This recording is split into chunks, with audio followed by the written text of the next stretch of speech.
Vaccination సెంటర్ని అట్లనే కొంతమంది ప్రముఖుల్ని కలవడం, వారి దగ్గర నుంచి బ్లెస్సింగ్స్ తీసుకోవడం, దుర్గామాతని సందర్శించడం. ఈరోజు సాయంత్రానికి తెలంగాణలో వారి యాత్ర ఉంటుంది. అక్కడ వరకు ఆంధ్రప్రదేశ్ భారతీయ జనతా పార్టీ వారితో ఉండి తెలంగాణకి వెళ్ళి కృష్ణా జిల్లా నుంచి నల్గొండ బోర్డర్ దాకా వారిని సాదరంగా పంపిస్తూ ఈ యాత్రలో ఆంధ్రప్రదేశ్ భారతీయ జనతా పార్టీ పాల్గొంటుంది. ధన్యవాదాలు.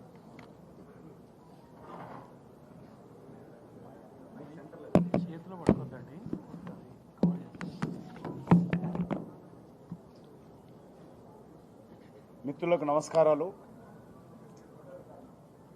బీజేపీ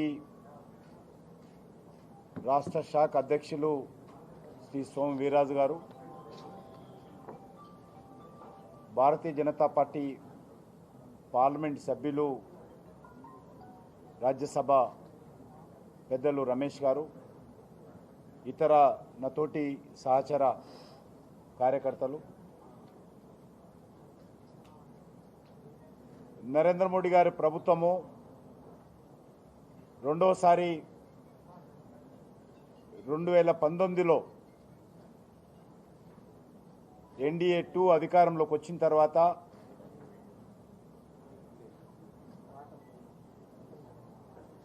రెండోసారి మంత్రివర్గ విస్తరణ చేపట్టడం జరిగింది. ఇటీవల విస్తరణ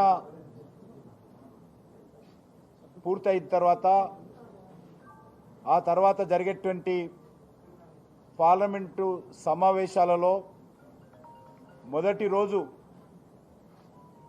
ప్రధానమంత్రి గారు బాధ్యతలుగా వచ్చినటువంటి నూతన మంత్రులను వారి బాధ్యతలను పార్లమెంటు ద్వారా ఉభయ సభలకు దేశ ప్రజలకు పరిచయం చేసేటువంటి సాంప్రదాయము గత అనేక సంవత్సరాల నుంచి కొనసాగుతూ ఉంది. ఇటీవల పూర్తయినటువంటి పార్లమెంటు సమావేశాలలో కూడా ప్రధానమంత్రి నరేంద్ర మోడీ గారు కేంద్ర మంత్రులను వారి శాఖలను పార్లమెంటుకు పరిచయం చేయాలనేటువంటి ఆలోచన చేసినప్పుడు కొన్ని విపక్ష పార్టీలు కొత్త మంత్రులను సభకు దేశానికి ప్రజలకు పరిచయం చేయనివ్వకుండా పార్లమెంట్ సమావేశాలను అడ్డుకోవడం జరిగింది. ప్రధానంగా ఇటీవల మంత్రివర్గ విస్తరణ చాలా ఆలోచించి ప్రధానమంత్రి గారు నిర్ణయం తీసుకున్నారు. స్వాతంత్రం వచ్చిన తర్వాత మొదటిసారి మంత్రివర్గ విస్తరణలో చాలా విప్లవాత్మకమైనటువంటి నిర్ణయాలు తీసుకొని ధైర్యంగా సామాజిక సమతుల్యం ఉండే విధంగా అన్ని వర్గాల ప్రజలకు మంత్రివర్గంలో స్థానం కలిగే విధంగా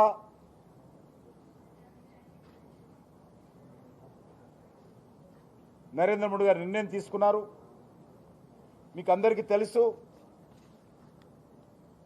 ఇప్పుడు కేంద్ర మంత్రివర్గంలో 27 మంది బీసీ మంత్రులు ఉన్నారు, బీసీ వర్గానికి చెందినటువంటి వాళ్ళు. అదేవిధంగా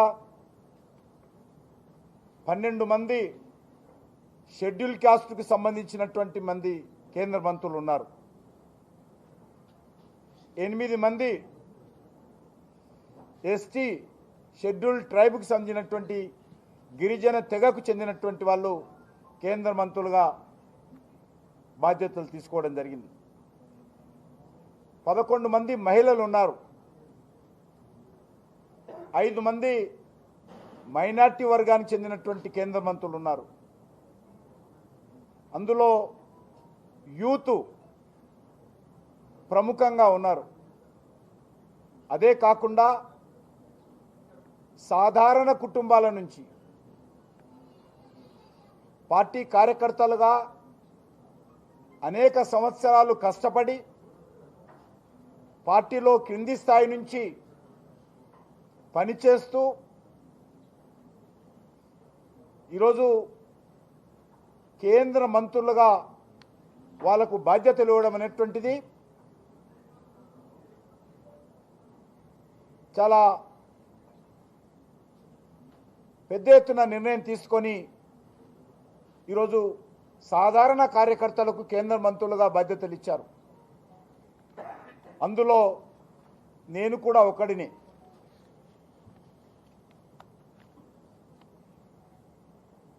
ముఖ్యంగా ఆ రోజు వాళ్ళందరినీ పరిచయం చేయాలంటే విపక్ష పార్టీలు అడ్డుకున్నాయి కాబట్టి ప్రధానమంత్రి గారు ఒక నిర్ణయం తీసుకున్నారు. మీరు పార్లమెంటు సమావేశాలలో పరిచయం చేయనివ్వలేదు కాబట్టి మా మంత్రులు ప్రజాక్షేత్రంలోకి వెళ్తారు, అక్కడనే వాళ్ళే పరిచయం చేసుకుంటారు, ప్రజల ఆశీస్సులు తీసుకుంటారు అని చెప్పి ప్రధానమంత్రి గారు కొంత కోవిడ్ తగ్గుముఖం పట్టిన తర్వాత పార్లమెంట్ సమావేశాలు అయిన తర్వాత కేంద్ర మంత్రులందరూ కూడా ఆయా రాష్ట్రాలలో ముఖ్యమైనటువంటి కేంద్రాలకు వెళ్ళి ప్రజలను కలిసి ప్రజల ఆశీర్వాదం తీసుకోవాలని ఈరోజు జనాశీర్వాద యాత్ర పేరుతో ఈరోజు మంత్రులు ఆయా ప్రాంతాలలో పర్యటిస్తున్నారు. అందులో భాగంగా నేను తెలంగాణకు వెళ్లే ముందు ఆంధ్ర రాష్ట్రంలో కూడా ఇక్కడ ఉన్నటువంటి పార్టీ నాయకులు కార్యకర్తలు ప్రముఖుల యొక్క ఆశీస్సులు తీసుకొని అందరికంటే ముందు మన శ్రీ వెంకటేశ్వర స్వామి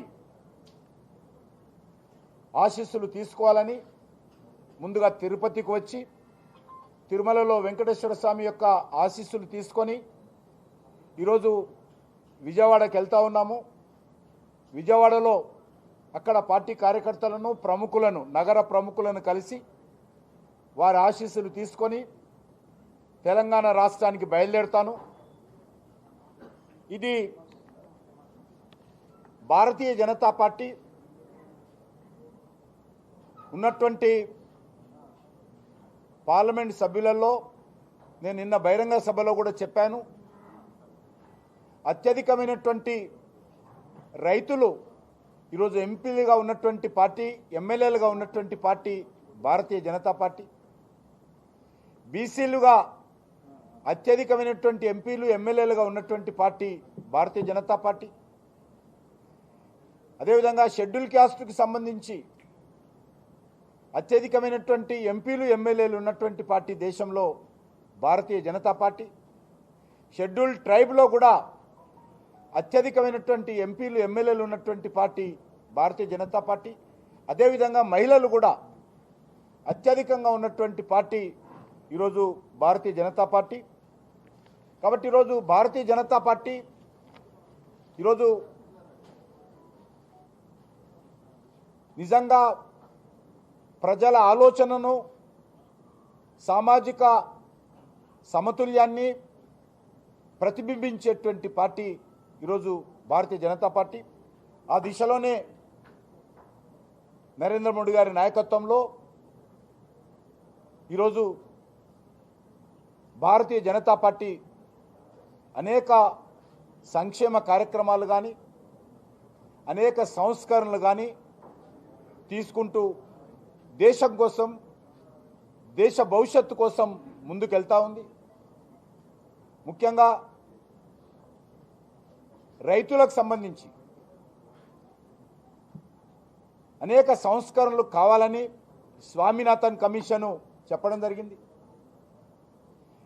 మహారాష్ట్రలో శరద్ జోషి నాయకత్వంలో ఉన్నటువంటి షెట్కారీ సంఘటన కూడా వాళ్ళు కూడా అనేక సంవత్సరాలుగా పిలుపునివ్వడం జరిగింది, ఉద్యమాలు చేపట్టడం జరిగింది.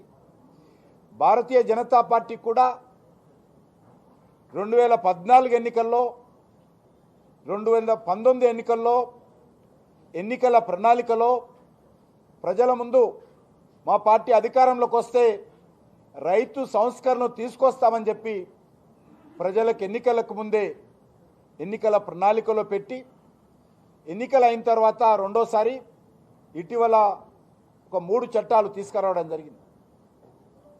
దేశమంతా రైతులు కానీ రైతు సంఘటనలు కానీ రైతు వేదికలు కానీ అందరూ కూడా ఆ చట్టాలకు స్వాగతం పలికారు. రాజకీయ కోణంతో రాజకీయ దృక్పథంతో రాజకీయ స్వార్థంతో కొన్ని రాజకీయ పార్టీలు కొన్ని రైతు సంఘాలు 1-2 రాష్ట్రాలకే పరిమితమైనటువంటి రైతు సంఘాలు ఈ చట్టాలను వ్యతిరేకిస్తూ ఈరోజు మరి ఏ రకంగా పార్లమెంట్ సమావేశాలు జరగకుండా అడ్డుకుంటున్నారో మనం చూస్తూ ఉన్నాం. గతంలో రైతు ఉత్పత్తుల మీద ఇతర జిల్లాలకు కానీ ఇతర రాష్ట్రాలకు కానీ ఇతర దేశాలకు కానీ గిట్టుబాటు ధర లభించేటువంటి ప్రాంతంలో అమ్ముకునేటువంటి సౌకర్యం ఉండాలని ఎగుమతులు ప్రోత్సహించాలని నచ్చిన చోట అమ్ముకోవాలని అనేక రోజులుగా రైతులు రాజకీయ పార్టీలు డిమాండ్ చేశాయి. వాస్తవంగా కాంగ్రెస్ పార్టీ కూడా ఏదైతే రైతు చట్టాలు ఇప్పుడు మేము చేయడం జరిగిందో ఆ చట్టాలన్నిటిపైన కూడా కాంగ్రెస్ పార్టీ కూడా ఎన్నికల ప్రణాళికలో చెప్పింది. అనేక రాజ్యసభలో లోక్సభలో కాంగ్రెస్ పార్టీ నాయకులు ఆ రకంగా వాళ్ళ అధికారంలో ఉన్నప్పుడు కానీ వారు ప్రతిపక్షంలో ఉన్నప్పుడు కానీ డిమాండ్ చేశారు. చివరకు నరేంద్ర మోడీ గారు ఒక నిర్ణయం తీసుకొని ఈ యొక్క రైతులకు సంబంధించినటువంటి చట్టాలు తీసుకొస్తే దాన్ని అడ్డుకునేటువంటి ప్రయత్నం చేయడం జరుగుతూ ఉంది. ఇటీవల పార్లమెంట్ సమావేశాలు అనేకమైనటువంటి కీలక చట్టాలు ఉన్నప్పటికీ కూడా ఆ యొక్క చట్టాలు చర్చ జరగకుండానే ఈరోజు అడ్డుకునేటువంటి ప్రయత్నం చేశారు. అందులో ప్రధానమైనటువంటి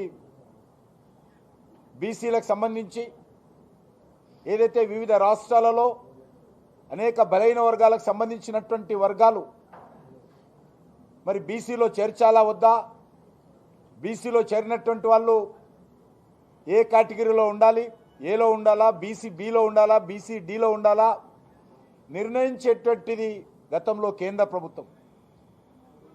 కానీ ఇటీవల కేంద్ర ప్రభుత్వము ఆ నిర్ణయాన్ని మార్చి ఇది కేంద్ర ప్రభుత్వము ఎక్కడ ఏ జిల్లాలో ఏ రకమైనటువంటి బీసీలు ఉన్నారు, ఎవరిని ఏ తెగలో ఏ గ్రూపులో ఉంచాలి అనేటువంటి నిర్ణయం మనం చేయడం కాదు.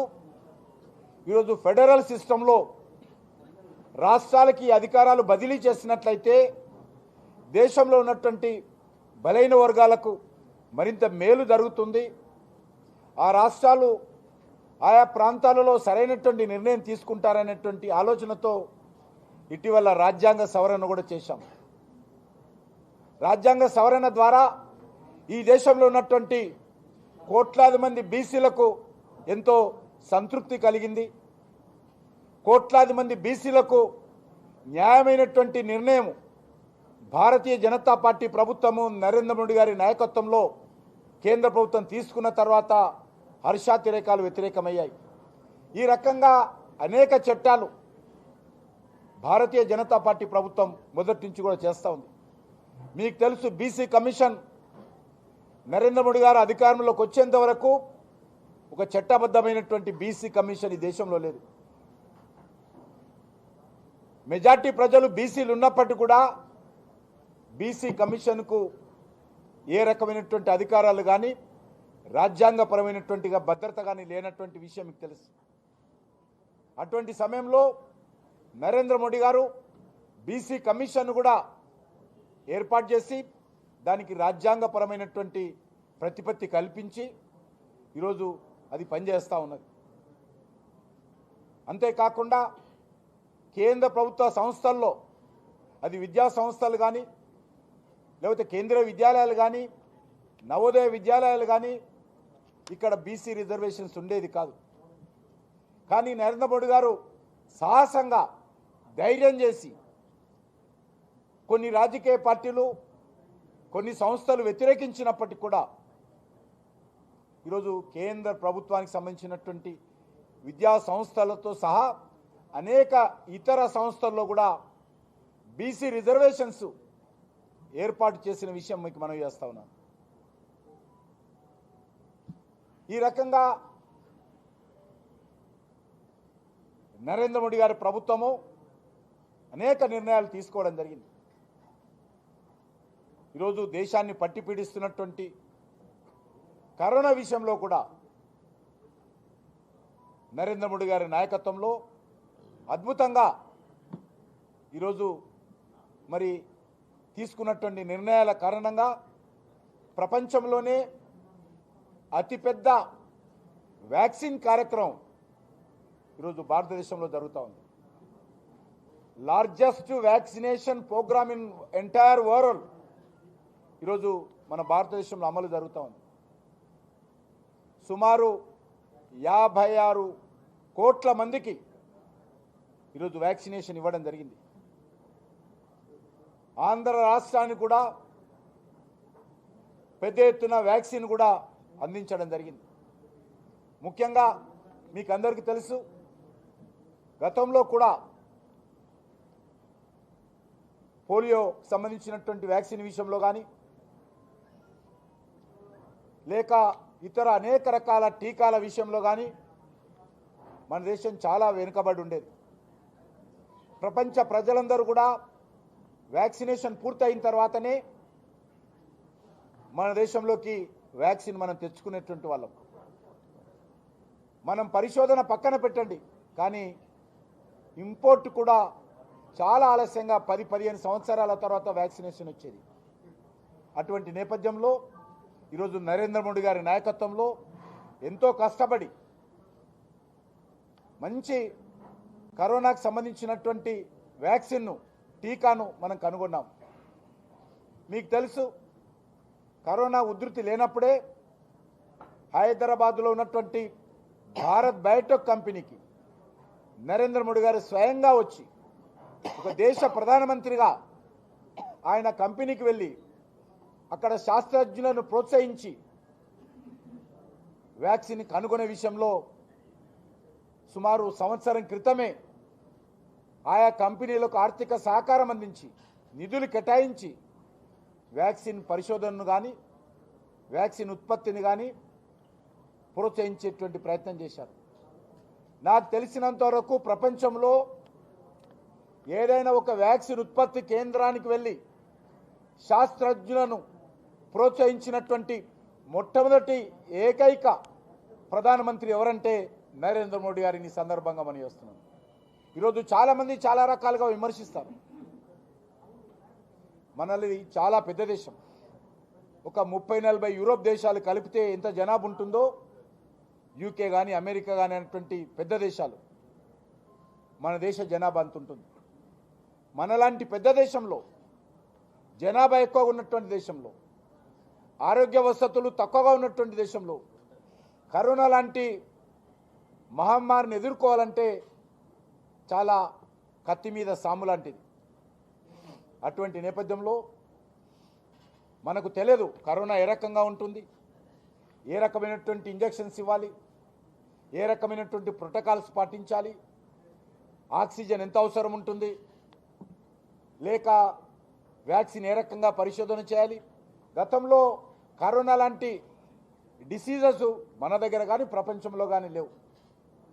అయినప్పటికీ ఎంతో సాహసంగా ఈరోజు అన్ని రకాలుగా ఈరోజు ఆక్సిజన్ కొరత లేదు. ఈరోజు ఇంజెక్షన్స్ కానీ, రెమ్డెసివిర్ ఇంజెక్షన్ కానీ, ఇతర ఇంజెక్షన్స్ కానీ అవన్నీ కూడా ఈరోజు మనం తయారు చేసి సిద్ధంగా ఉన్నాం. వ్యాక్సిన్ చాలా వేగవంతంగా 3 షిఫ్టుల్లో ఎక్కడెక్కడ వీలైతే అక్కడక్కడ వ్యాక్సిన్ ఈరోజు ప్రొడక్షన్ పెంచుతూ ఉన్నాం. ఇతర దేశాల నుంచి కూడా ఎక్కడెక్కడ వీలైతే అక్కడక్కడ వ్యాక్సిన్, ఎందుకంటే ప్రపంచవ్యాప్తంగా ఈరోజు 4-5 కంపెనీలు మాత్రమే వ్యాక్సిన్ ఉత్పత్తి చేస్తూ ఉన్నాయి. అందులో మన దేశంలో 2 కంపెనీలు తయారు చేస్తూ ఉన్నాయి. దానికి తోడు ఈరోజు జైడాస్ కెడీలా కానీ, బయోలాజికల్ ఈవెంట్స్ కానీ, భారత్ బయోటెక్ కానీ, మన దేశవాళీ కంపెనీలు,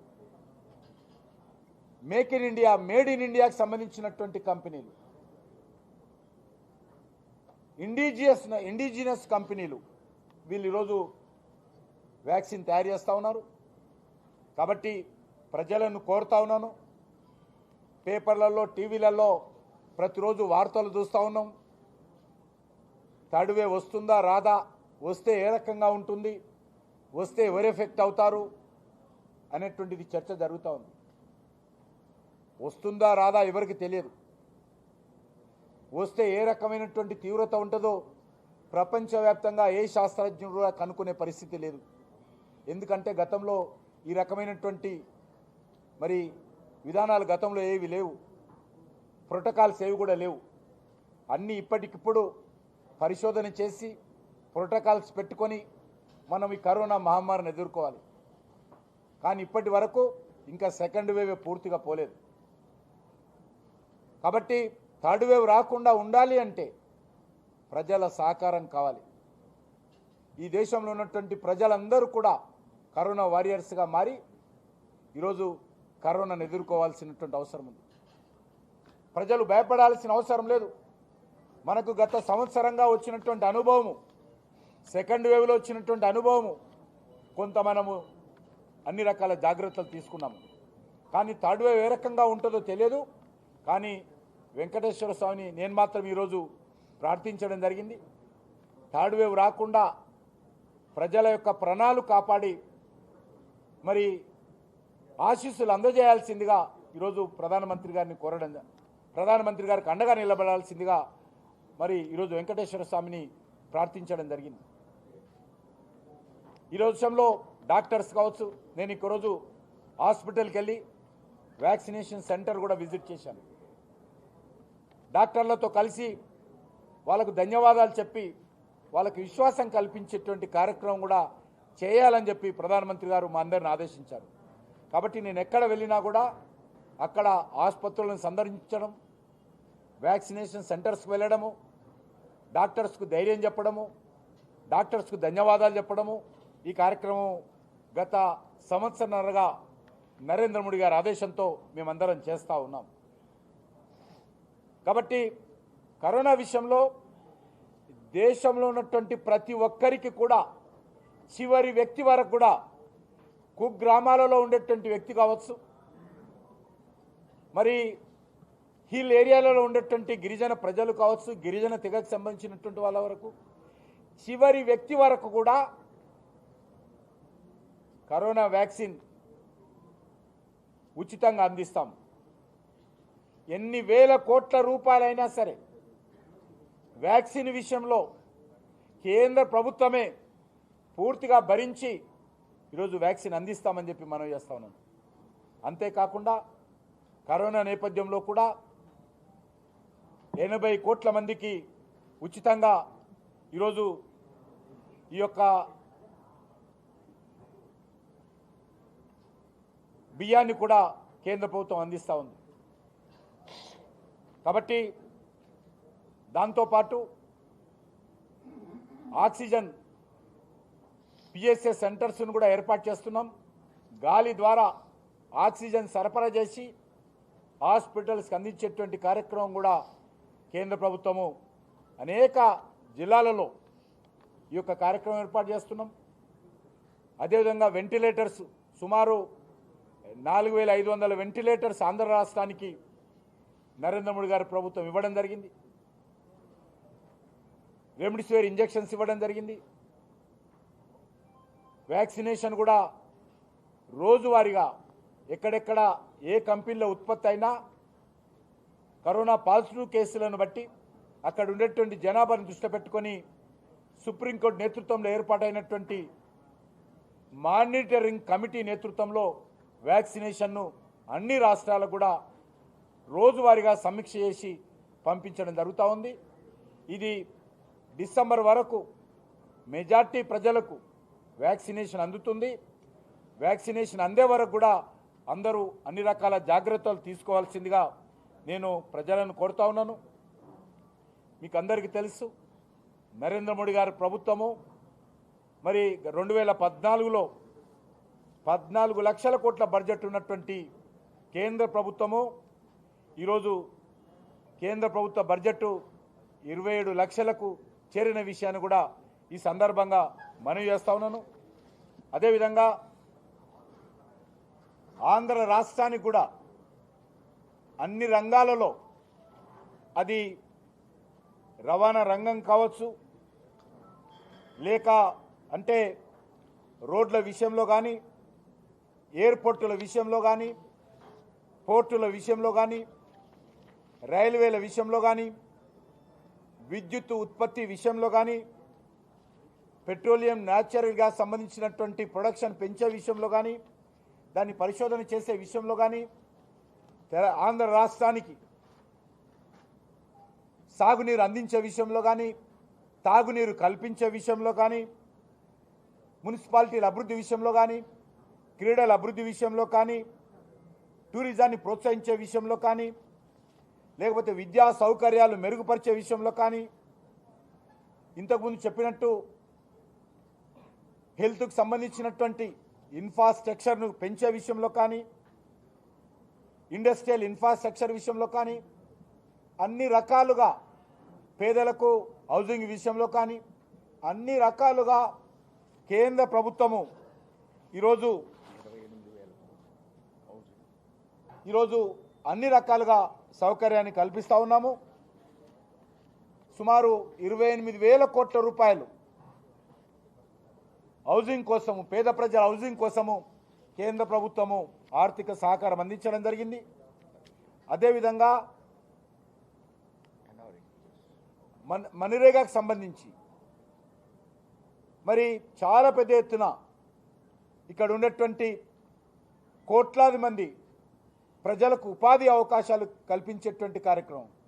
ఏ ఒక్కరు కూడా ఆకలితో ఉండకూడదని ఉచిత బియ్యాన్ని అందిస్తూ ఉన్నాం. అదేవిధంగా ఏ ఒక్కరు కూడా పని లేకుండా ఖాళీ ఉండకూడదనే ఉద్దేశంతో మనరేగా ద్వారా నిధుల కేటాయింపులు కూడా ఈరోజు ఈ యొక్క రాష్ట్రానికి అందిస్తూ ఉన్నాం.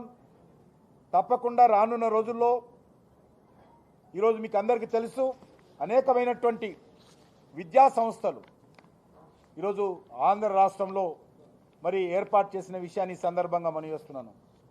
గతంలో ఎవరు ఊహించని విధంగా ఆంధ్ర రాష్ట్రానికి అనేక రకాలుగా మరి ఈరోజు విశాఖపట్నం, చెన్నై పారిశ్రామిక అభివృద్ధి విషయంలో కానీ, లేక విశాఖపట్నం, విజయవాడ, తిరుపతి అంతర్జాతీయ విమానాశ్రయాలుగా మరి అభివృద్ధి చేసిన విషయంలో కానీ, అదేవిధంగా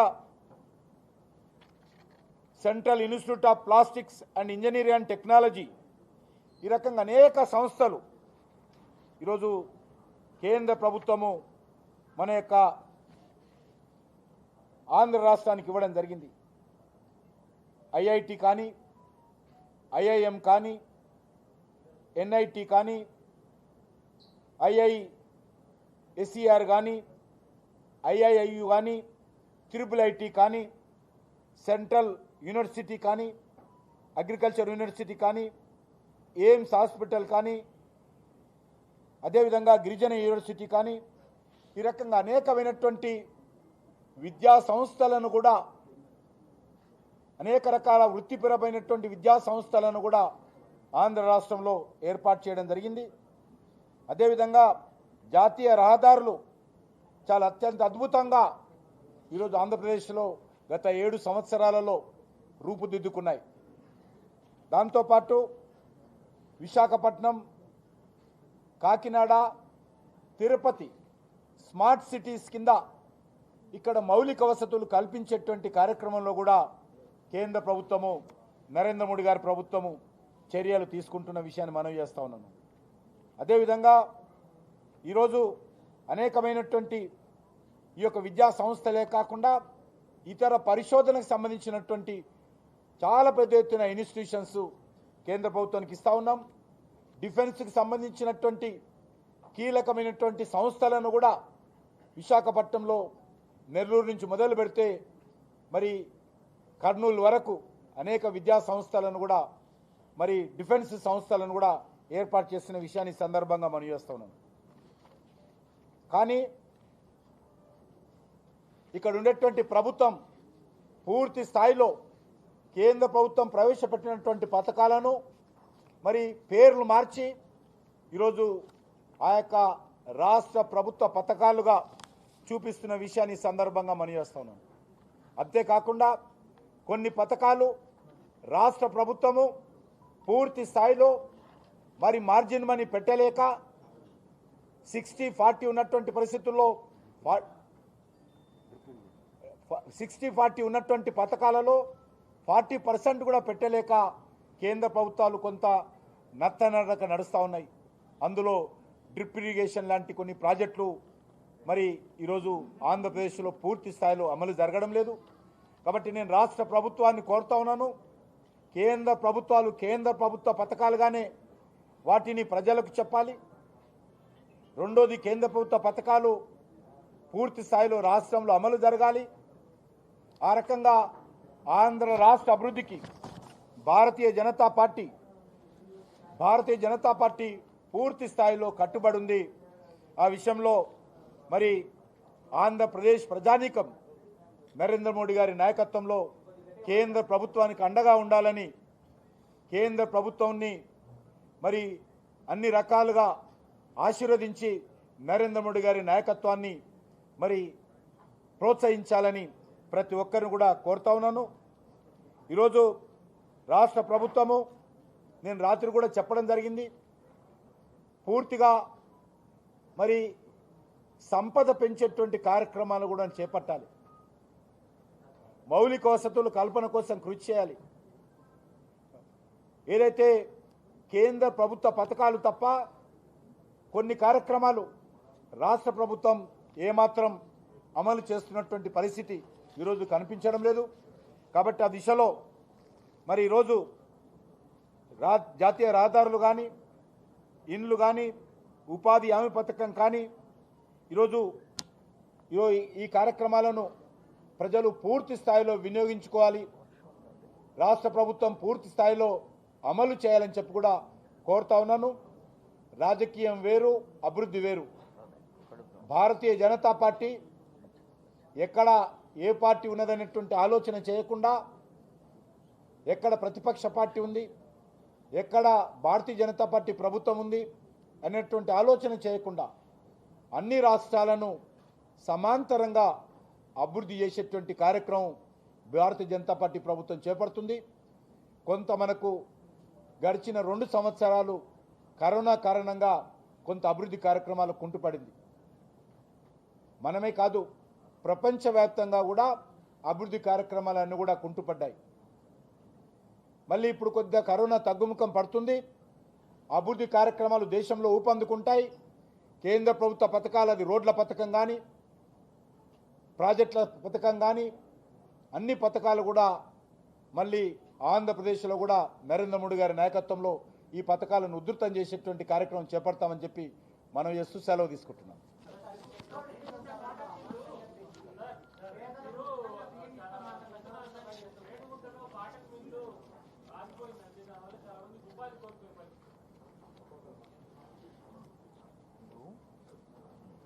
ఏది పక్కన చెప్పు పర్లేదు. ఈ గవర్నమెంట్ ఓపెన్ చేయించాము, నాకు తెలియని విషయాలు కనుక్కుంటాను. ఒకరొకరు మాట్లాడుతారు, అది తెలుసుకుంటాను అన్నాను.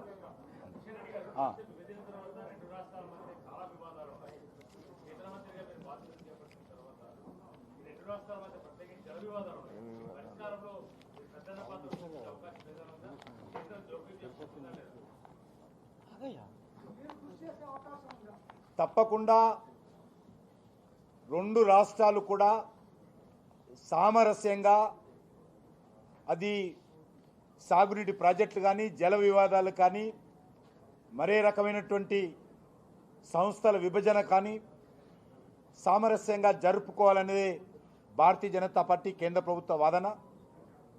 ఈరోజు మనము సాగునీటి ప్రాజెక్టుల విషయంలో అనేక రకాలుగా విభేదించుకుంటున్నాం ఒకరికొకరం. కానీ ప్రతి సంవత్సరము పెద్ద ఎత్తున నీరంతా కూడా సముద్రంలోకి వెళ్తూ ఉంది.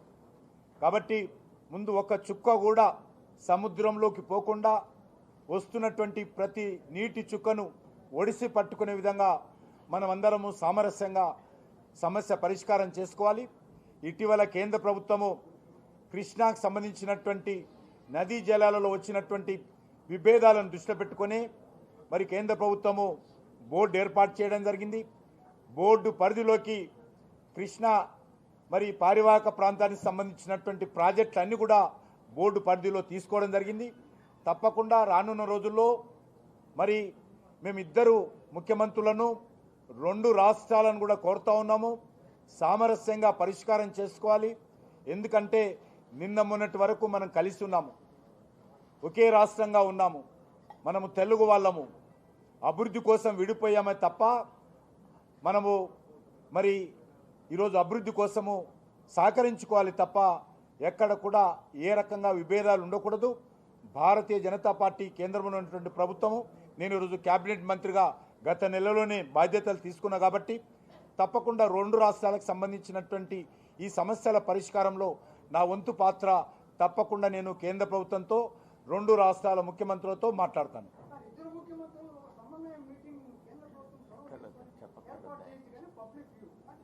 ఆల్రెడీ నదీ జలాలకు సంబంధించినటువంటి విషయంలో 2 ముఖ్యమంత్రులను పిలిచాము. కొంతమంది కొన్ని రకాలుగా రాలేదు. అయినప్పుడు కూడా భారతీయ జనతా పార్టీ కేంద్ర ప్రభుత్వము వాళ్ళను మళ్ళీ పర్సువేట్ చేస్తూ ఉంది. తప్పకుండా మాకు విశ్వాసం ఉంది. నదీ జలాలు ముఖ్యంగా కృష్ణాకు సంబంధించినటువంటి నదీ జలాల సమస్య సామరస్యంగా పరిష్కారం చేస్తాం.